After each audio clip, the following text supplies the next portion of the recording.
All right, so it is never good to have a square root in your denominator, all right? Never good, and I is technically a square root. You know what I'm saying? So, isn't this? And by the way, all you people in recording land, this is a supplement to lesson 37. So just find some place to put it. Maybe on that page that was intentionally left blank. Go ahead and put it there. The one at the go after the problem set. There's one that was intentionally left blank. Keep going. There it is. That one. All right. So we don't do this. We don't do say 4 over the square root of 2. It's not okay. Okay. The way that we make that go away is we multiply it by the square root of 2 over the square root of 2. Check it out. And that's the deal. We don't want to have a radical in our denominator. It's not wrong, it's just not nice. So when you do that, we're rationalizing our denominator is what it's called, okay? Rationalizing the denominator. So 4 times root 2 is 4 root 2, and then root 2 times root 2 is 2. When you guys do trigonometry, you're going to do this a lot. All of your answers will be expressed without a radical in your denominator, right? So technically, isn't 3i the same thing as 3 times the square root of -1? So we don't want that in our denominator at all. Not even a little. So what we do in order to make that go away is we multiply by the conjugate, all right? We're going to multiply by the conjugate.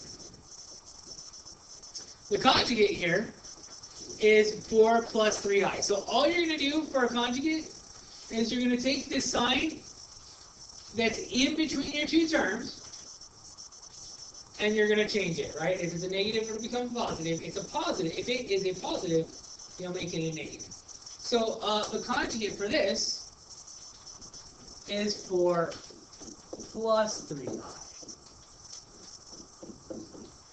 So did you see how over here, I multiplied by this special number 1, right? We're also using a special number 1. It's true that 4 plus 3i over 4 plus 3i is 1. What this is going to do is it's going to make it so that I don't have an I in my denominator. Let's go ahead and multiply this thing out. So I'm going to write it as 5 times 4 plus 3i. That's our numerator, right? And our denominator is now going to be 4 minus 3i times 4 plus 3i.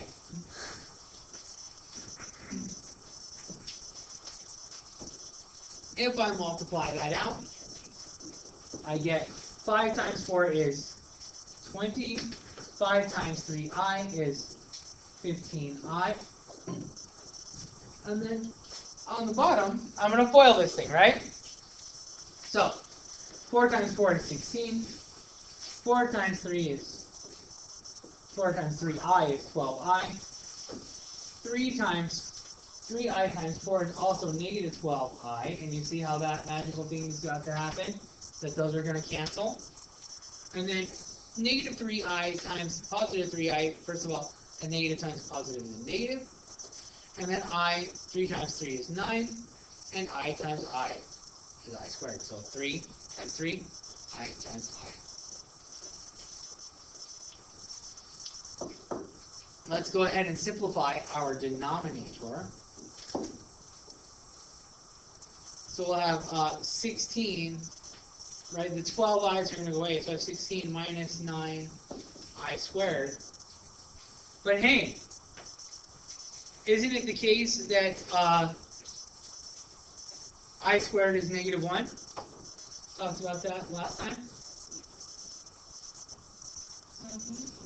So then this becomes 20 plus 15i divided by 16.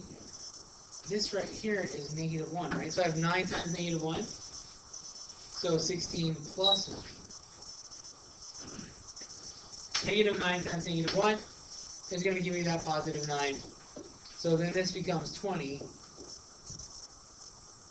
plus 15i over 25, and we're done. We have rationalized the denominator. We'll do this a couple more times.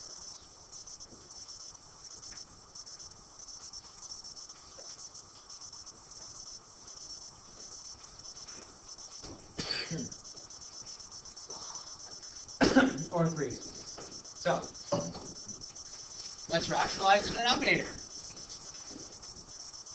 So I'm going to multiply this times the conjugate. Again, if I had 3 minus 2i, I'll use 3 plus 2i.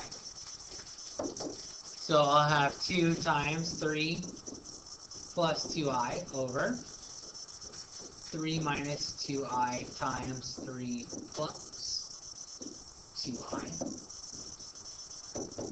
Now it's time to multiply it out. So that's 6 plus 4i divided by 9. 3 times 3 is 9. 3 times 2i is positive 2i. Negative 2i times... Oh, how about that's not true?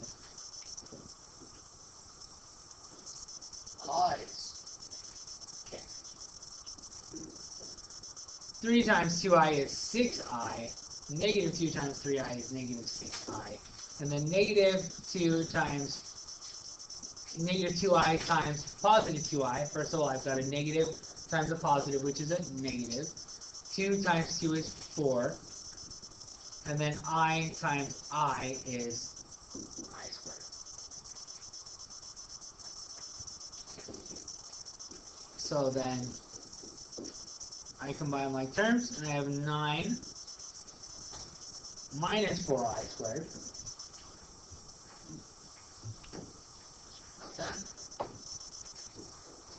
9 minus 4i squared. And hey, I squared is negative 1 every single time, right? So now so 4 times I squared is the same thing as, or negative 4 times I squared is the same thing as negative 4 times negative 1, which is positive 4.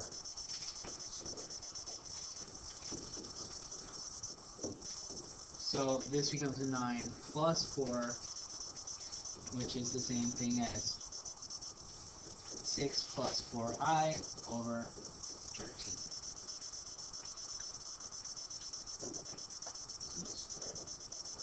Not squared. Because I squared, remember, so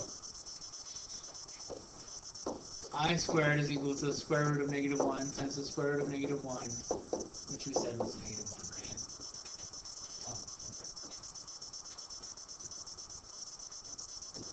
So let's do the next one. Our conjugate for this one is going to be 5 minus 3i.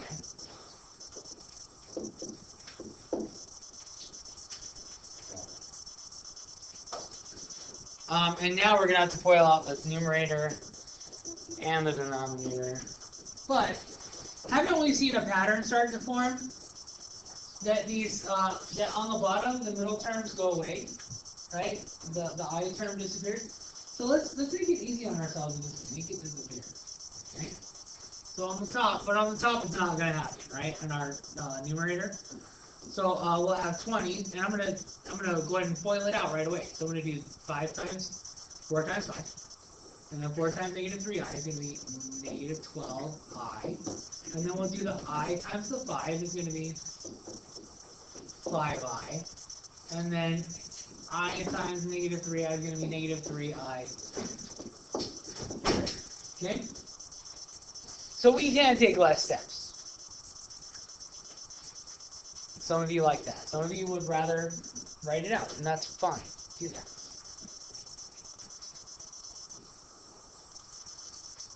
5 times 5, I'm going to do my denominator now. 5 times 5 is going to give me 25. And then let's recognize, okay? When I multiply this and then multiply these two, they just go away, right? That's the whole point of it. So let's not even write it down. So the last thing I need to multiply is the 3i times the 3i, negative 3i, which is going to be negative 9i squared. Okay? And so I didn't write those middle two terms because they're going to go away anyway. We can see into the future, right? And not do extra work if we don't have to. Now we're going to combine like terms in our numerator. And I'm also going to write this out in a different way than I did before. I'm going to write this as negative 3 times negative 1. Okay, I'm going to say this right out. That's what that I became, right? The I became negative 1. Or I squared. This one also is negative 1.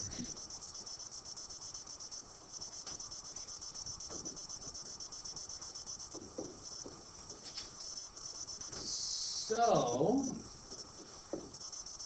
plus 3, and then down here,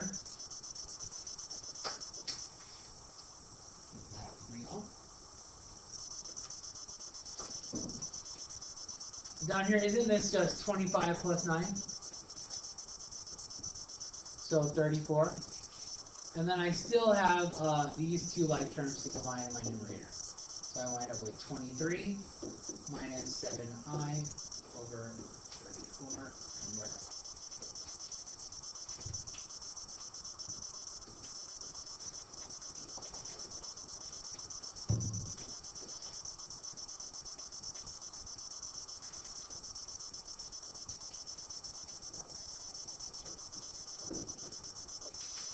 Alright, so for this next one, my conjugate is 1 plus 6i.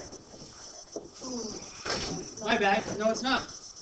It's 1 minus 6i. Occasionally I look at things and then write them down. And where's my 1 minus 6i? Thanks for that. Alright.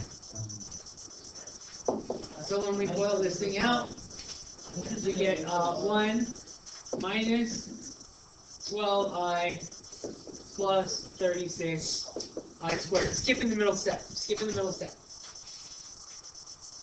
Just because I would like to be done. And then this one, it becomes 1 minus 36i squared.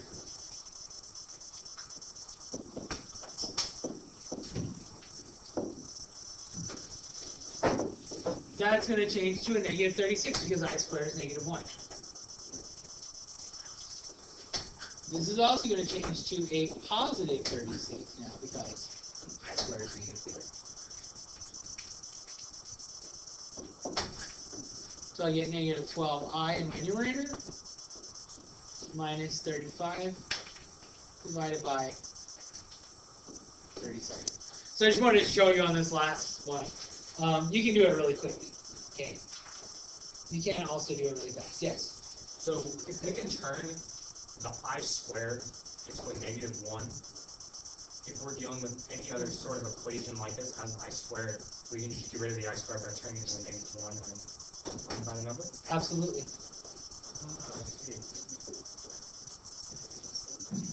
All right. So that ends our little supplements to lesson 37. Unfortunately, it's not included, but most math curriculums include this, and so I felt like we needed to include it as well. All right, thanks.